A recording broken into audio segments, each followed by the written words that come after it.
Hi friends, welcome back to my YouTube channel. ಇವತ್ತು ನಾನು video ಮಾಡ್ತಿರೋ ಉದ್ದೇಶ ಏನಪ್ಪ ಅಂತಂದರೆ, ನಮ್ಮ ಬೆಂಗಳೂರಿನ ಕಬ್ಬನ್ ಪಾರ್ಕ್ನಲ್ಲಿ ಕನ್ನಡ ರಾಜ್ಯೋತ್ಸವ ಮತ್ತು ಮಕ್ಕಳ ದಿನಾಚರಣೆಯ ಅಂಗವಾಗಿ ಇದೇ ಮೊದಲ ಬಾರಿಗೆ ಲಾಲ್ ಬಾಗ್ ಮಾದರಿಯಲ್ಲಿ ಕಬ್ಬನ್ ಪಾರ್ಕ್ನಲ್ಲಿ ನವೆಂಬರ್ 27ರಿಂದ ಡಿಸೆಂಬರ್ 7ರವರೆಗೆ ಪುಷ್ಪ ಪ್ರದರ್ಶನ ಹಮ್ಮಿಕೊಳ್ಳಲಾಗಿದೆ.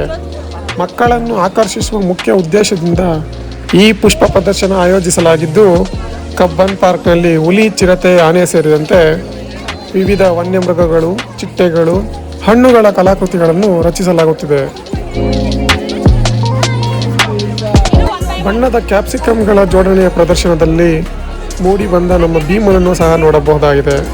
ಇದು ಅತ್ಯಂತ ಆಕರ್ಷಕ ವಸ್ತುಗಳಲ್ಲಿ ಒಂದಾಗಿದ್ದು, ನಮ್ಮ ಕರ್ನಾಟಕದ ರೈತನ ಬೆನ್ನೆಲುಬಾಗಿರುವಂತಹ ಟ್ರ್ಯಾಕ್ಟರ್ ಮಾದರಿ ಮತ್ತು ಕೋಳಿಗಳು, ಮೀನು, ಇನ್ನು ಮುಂತಾದ ಅನೇಕ ರೀತಿಯ ಫಲ ಪುಷ್ಪ ಪ್ರದರ್ಶನವನ್ನು ಕೂಡ ನೋಡಬಹುದಾಗಿದೆ.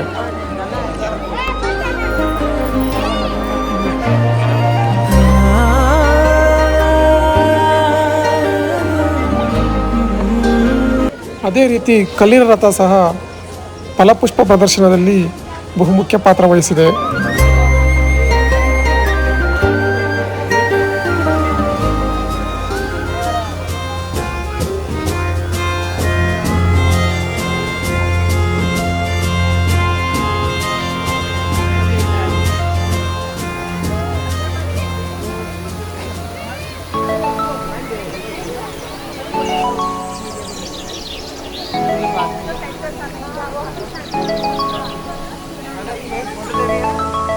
ಅದೇ ರೀತಿ ಇನ್ನೊಂದು ಕಡೆ ಫ್ಲವರ್ ಶೋ ಜೊತೆಗೆ ಹೆಣ್ಣು ಮಕ್ಕಳ ರಂಗೋಲಿ ಸ್ಪರ್ಧೆಯನ್ನು ಕೂಡ ಏರ್ಪಡಿಸಲಾಗಿತ್ತು.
ನೋಡಿದ್ರಲ್ಲ, ಇದಾಗಿತ್ತು ಇವತ್ತಿನ ಈ ವಿಡಿಯೋ.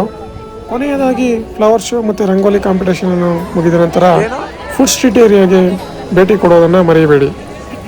ಹಾಗೆ ನೀವಿನ್ನೂ ನಮ್ಮ ಚಾನಲ್ನ ಸಬ್ಸ್ಕ್ರೈಬ್ ಮಾಡಿಲ್ಲ ಅಂದರೆ ಈಗಲೇ ಹೋಗಿ ಸಬ್ಸ್ಕ್ರೈಬ್ ಮಾಡ್ಕೊಳ್ಳಿ. ನೋಡಿ, ಇವಾಗ ತಾನೇ ತ್ರಿವೇಣಿ ಸಂಗಮದಲ್ಲಿ ಮುಳುಗಿ ಎಲ್ಲರೂ ಸ್ನಾನ ಎಲ್ಲ ಆಗಿದೆ, ಪಾಪಗಳೆಲ್ಲ ಕಳೆದು ಬಿಟ್ಟಿದ್ದೀರಿ. ಅಷ್ಟೇ ನೋಡಿ, ಇದೇ ನೋಡಿ ತ್ರಿವೇಣಿ ಸಂಗಮ ಮೇನ್ ಘಾಟ್.